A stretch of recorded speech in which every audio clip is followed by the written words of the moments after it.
Dito guys, habang nagtututol kami, bigla dumating yung Fanny.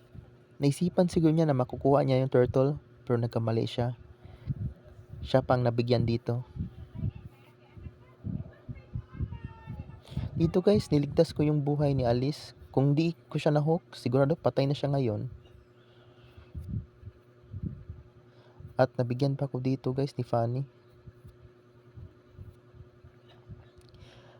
Dito guys, habang nagtututol kami, bigla ko nahook si Celion. Hindi ko akalain na meron palang tao doon. Kaya nabigyan namin siya. At na-secure namin yung turtle.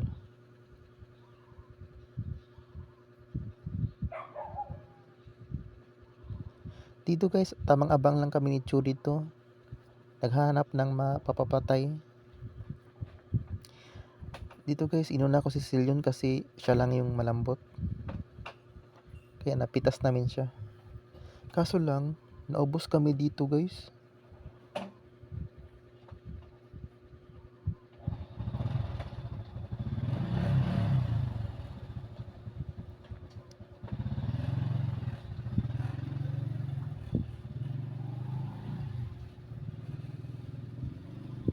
Dito guys, nakita ko si Joehead kaya hinabol namin siya.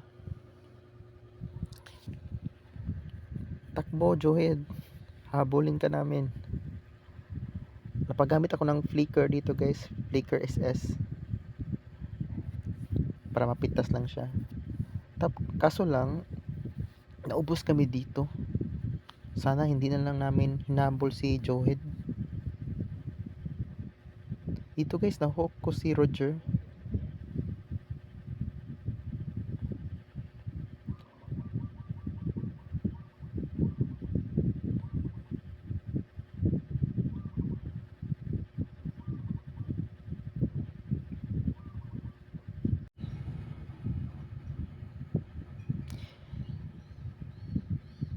Dito guys, akala ko makakambak namin to.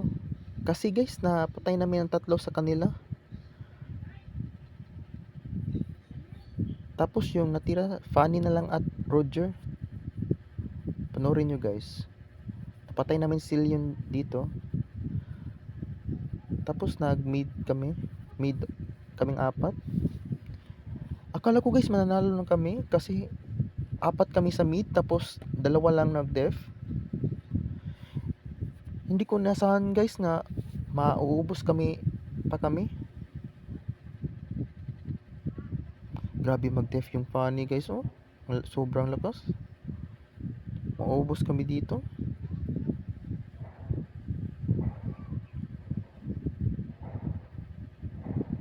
So ayun guys, wala na. GG.